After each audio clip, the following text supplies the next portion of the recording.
Okay, so this is test 82 game 1. Yeah, 82 game 1. We have a hybrid game. It's another game where we're just going to order the groups that we are creating. So we have our variables. The company is scheduling presentations of 6 films. We have G, M, O, P, S, and U. In 2 different theaters, we have East and West. And on a single afternoon, there will be a presentation in each theater, one at 1 o'clock, 2 o'clock, and 3 o'clock. Okay. I also just realized that I have these on the wrong cardinal direction, but it doesn't matter. That's just kind of funny. And then we have our rules. So we're going to jump right into our rules. It says that S must be presented in the West Theater. So I don't really know which time slot S is going to go in, but I know it's going to be in the West Theater. So for sake of space and time, I'm just going to say that S is going to go in the West Theater. Again, don't really know which spot it's going to go in, but I'll place it if I need to. Next rule says U must be presented in the East Theater. Same rule, just different variables. So I'm going to say U is in the East. And then we have our rule that says M must be presented earlier than both O and P. So if M has to be before O and P, notice how it does not say anything about which theater it's going to go in. So technically, I could have M in the East and O and P on my West side. They don't have to be in the same theater. It doesn't specify it. I could also have M in the East, O on the East, and P on the West, or P at 2 o'clock and M and O in this order. So it's pretty flexible, which is kind of scary because that means we have a lot of different places, but that's what the rule means. Same way of thinking for our next rule, which says that U must be presented earlier than G. So again, doesn't specify anything about which theater they're in. All it specifies is that U has to be before G. So when we're trying to figure out which rule to start with, we can actually combine these rules and find a pretty restrictive rule. I'm looking at my U rule because I know that U has to be on the East side according to that second rule, but it has to be before G. So technically you can only go in 1 or 2 because there has to be space for G at the bottom, whether it's on the East Theater or the West Theater. G can only go third if I put it at 2. If I put U at that third spot in East, I don't have room to put G below it. So that's why I can only have those 2 spots. So in world number 1, I'm going to say that U is in the East. And in world number 2, I'm going to say that U is in the West. Or sorry, U is at 1, U is at 2. I'm losing my mind. And now I can think about where G is going to go. So in the second spot, G only has 2 places it can go in the East or the West. So I'm going to split that up and make that happen. You could also shorthand if you wanted to and say that G is going to go in one spot and arc it over to the other side. But I'm going to split it up just for the sake of splitting it up. Plus, I'm also getting kind of tired, so I need the reminder.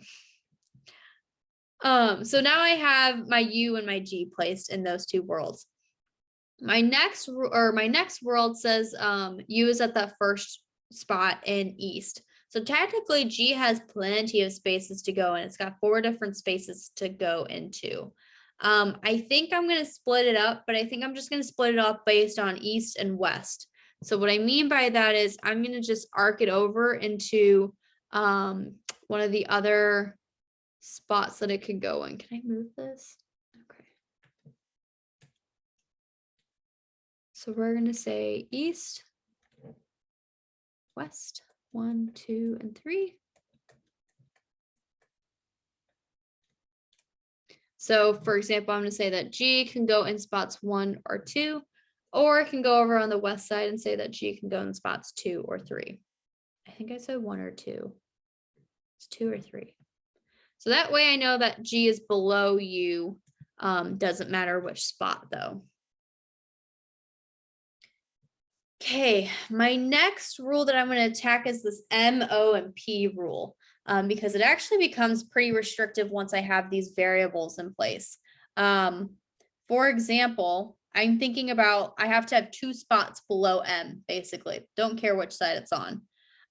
So if I look at world number 2, it actually becomes pretty restrictive of where they can go, because in order to have 2 spots below M is going to have to be at 1. So if I put M at 1, that means that M and O, or sorry, O and P are going to be have to be those 2 spots below O and P, which is actually going to force M to go in that east side because I have to have S on my west side. It actually forces this diagram to happen. Ooh.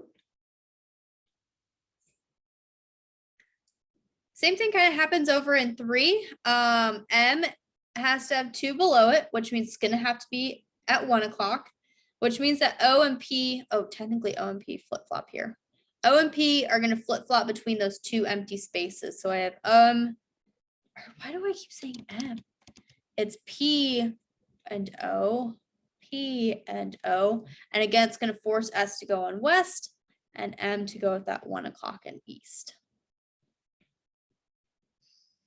Now, looking at my other 2 remaining worlds, I have some flexibility here because I could technically have M at 2 and still have 2 spaces below for O and P. So we'll break these worlds up based on where I can place M, because that's going to determine how many spaces I have below it. So in this case, we're going to say that in world number 1, we're going to have M at 1 o'clock, and we're going to make another world where M is at 2 o'clock.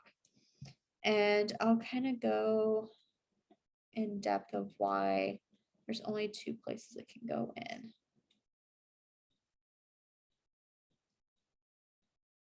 So one of them, we're going to say M is at 1 o'clock. M actually would have to be at 2 o'clock on the west side. There's no way that we can put M on the east side at 2 o'clock. Because if I put M at the east side at 2 o'clock, it's going to force G to drop into that 3rd spot. And now I don't have 2 spots below M to put my O and P. But if I put M at the 2 o'clock on my west side, I still have those 2 spots. And it would actually force G to stay at that 2nd spot because I can't have O and P at the same level as M. So we actually will have to take that arc away. So now we can just fill in the rest of what we already know. S is going to be at 1 o'clock. And O and P are going to shift in those 3 o'clock spots. And we'll fill in the rest here. Wow, they pretty much become floaters because O and P, regardless of where we put them, they're still going to be below M. And S is going to flip between that 2nd and that 3rd spot. And it's going to flip with either O or P, whichever one we decide to put in there. Same with our G. Because if we flip them, it's still below M. Our remaining world, we're going to do the same thing. We're going to place M, and then we're going to see what, ooh, someone is outside my apartment. And then we're going to see what happens to O and P. So in one of my worlds, I'm going to stick it at 1 o'clock, and in the other one, I'm going to stick it at 2 o'clock. The same thing actually happens, I can't talk and write at the same time. Same thing happens that just happened before is M is going to have to go at this 2 o'clock at east, because if I put M at west at 2 o'clock, that means that G is going to be forced to go in that 3rd spot. And now I don't have 2 spaces below M to put O and P in place. So in order to allow 2 spaces to go in there, I have to stick it at that 2 o'clock, and I can no longer flip G. And in the other world, we'll stick it at that 1 o'clock. So in that 4th world, we can just fill in our blanks. O and P are going to be below M, and S is going to be on that west side. Same thing's going to happen down in, is this world number 4? Why did I do that? No, this is 6. I just wrote my 6 weird. World number 6. They kind of become floaters. O and P, no matter where I put them, they can allow to be under M. However, we're going to have to put an S under the west side. So S is going to flip with G, and O and P don't really care where we put them because they'll always be under M. So we're still abiding by that rule. And these are the diagrams that we have. Okay. Our questions. Wow, the first question is not a list question. That's unusual. So our question number 1 says, if P is presented at 2 in the West Theater, which has to be true? Okay, P presented at 2 in the West Theater, that can happen in 1. We can say P is going to go here, S is going to go here, and that means that O is going to go here. That can also happen at 2. We can put P on top, O on bottom. Can happen in 3. That's it. So 3 diagrams that we're looking at. Which one of the following must be true? We could predict this one. Why am I not seeing a prediction? I don't see a prediction right now. I think I'm just tired. O is at 3? Yeah. Looks like our answer choices only focus on time. So I'm looking at O is at 3.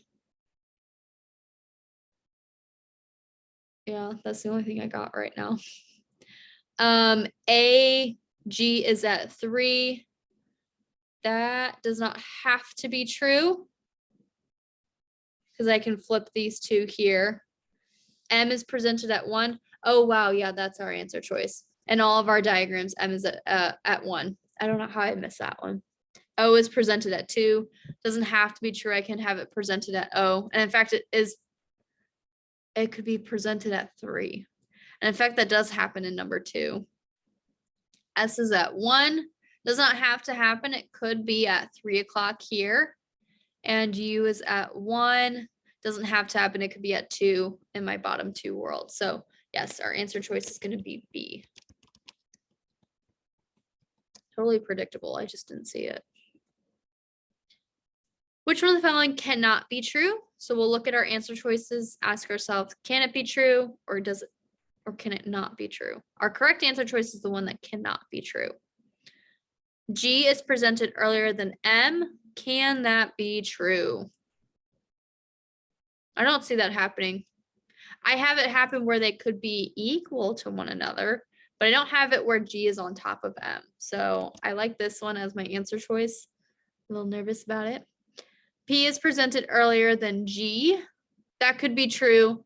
Let me see if I can find a better spot to prove that. Here's a better spot to prove it. I can have G at 2 and, oops, sorry. No, that's not a good spot. This one's a good one. I can have G at 3 and P at 2. It can happen here and here. I can flip G to that 3rd spot and pick P up at 2. A little bit harder to see, but that can happen.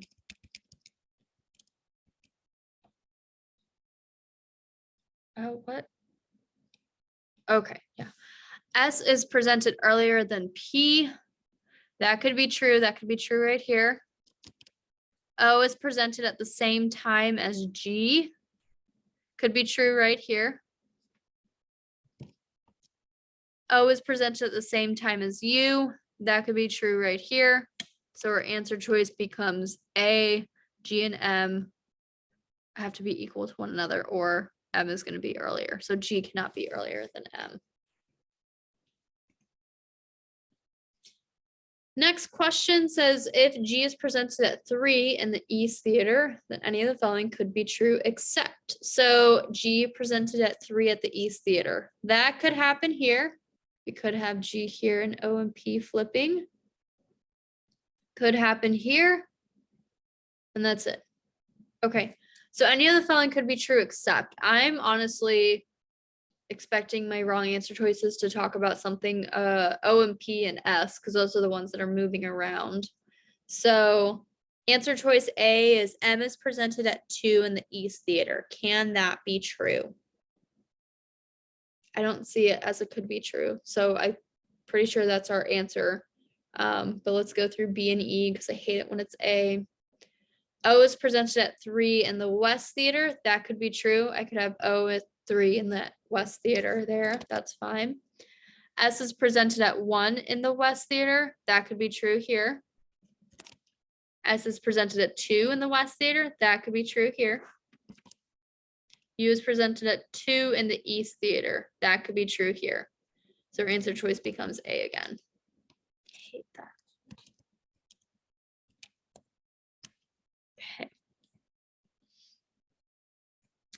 Next one's a little bit different of a question. How many of the films are there, any one of which could be presented at 3? So we can go through and literally just count on our fingers how many variables we could have at that 3 o'clock. So we know that we can have O and P, G and S can flip through, so O and P, G and S can flip on my first world, so that as G and S. And that's it, O, P, G, and S. Those are the only ones at that third one. So our answer choice becomes 4, which is C. It's going to be our answer. Super easy to predict those. The next one says, if U is presented at 2, then which one of the following could be true except? So many except questions in this one. Jeez. Okay. Well, if U is presented at 2, we're looking at 3 and 2. Those are the only ones. Could be true except. Could it be true that G is presented at 3? Totally true. So we can eliminate that one. M is presented at 2. I can't have that happen. That's going to be my answer choice. O is presented at 2. Could totally be true right here. P is presented at 2. Could totally be true right here. I can flip that up with O. S is presented at 1. That has to be true. So our answer choice becomes B, because that's the exception. Everything else could be true.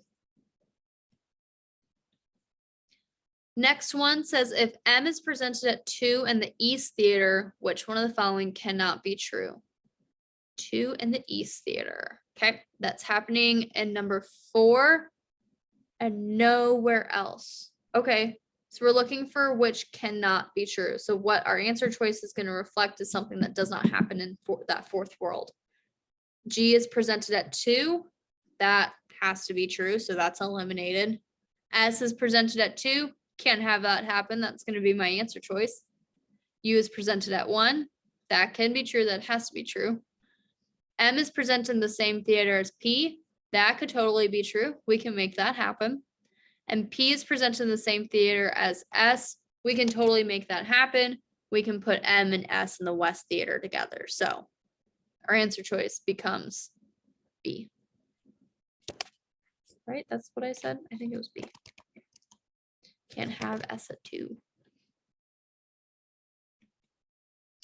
Next one is a substitute question. Substitute questions, if you're not getting them 20 out of 23 correct on your sections, you should just pick an answer choice and move on, because these questions become very difficult and they're only worth 1 point. So they're not worth your while. And there's only maximum 2 correct on, or 2 of these questions on your section. So even if you did skip them and get them wrong, you're getting a 21 out of 23 if you get everything else correct, which is still enough to get in the 170s. So they're really not worth your time if you don't have the time. So pick an answer choice, move on if you're not already getting the lower hanging fruit. However, in this question, we're looking for the substitute for the condition that S is presented in the West Theater. So when we think about this rule, we have to think about what the rule is doing, and we have to think about what it's forcing to happen and how it's interacting with the other rules that we have. So this rule is going to force us to go in that West Theater. And really, I don't have any like predictions going into this. I'm not seeing like S can't go in that second space or anything like that. S can go in pretty much any spot in the West Theater. So what our answer choice is going to do, it's going to force S to go into our West Theater. That's what it should be doing. But phase 1 of substitute questions is eliminating the ones that do not have to be true. So that way we can at least, if we have 30 seconds left on our section, we can at least narrow it down to maybe 2, 3, 4 answer choices. Give yourself a better chance of picking it. So does it have to be true that S must be presented earlier than G? I'm looking at my first world and it doesn't have to be true that S is earlier than G, because they could be at the same time. So it's not true that S has to be earlier than G.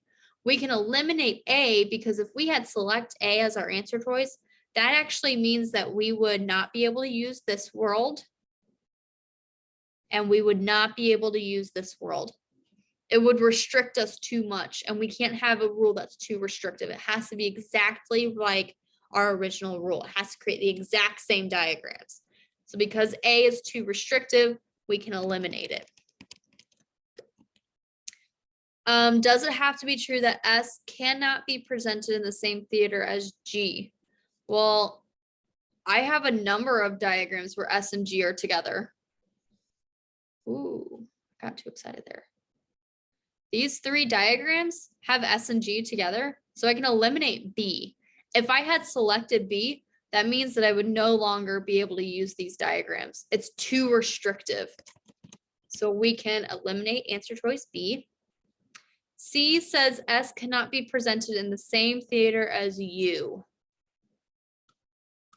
I don't have that happening where S and U are together, or meaning like S and U cannot be in the same theater together.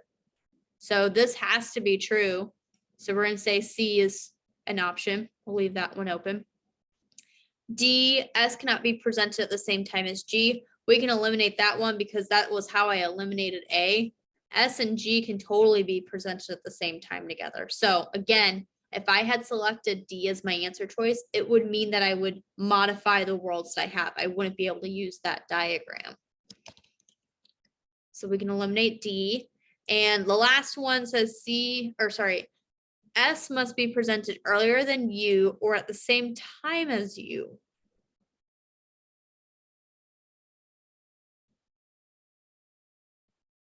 Sorry, I was so thrown off by that because I have 2 diagrams where U is actually earlier than S. So in these 2 worlds that I have circled, S does not have to be earlier than U, and it does not have to be at the same time as U. So we can actually eliminate E, and our answer choice becomes C. S cannot be presented in the same theater as U. That's going to force S to go in that West theater. This is an unusually simple substitute question because we could just eliminate our answer choices by going through what doesn't have to be true, which does not happen very often. So let me look back at our original rules. C is saying that S is not in the same theater as U. Let's look at our original rules. Which totally makes sense if we look at our original rules. If U has to be in the East theater and S has to be in the West theater, if we took out S has to be in the West theater and we said that actually S and U can't be in the same theater and still had the rule of U is in the East theater, it's going to force S to go in the West theater. It can't go in the East theater.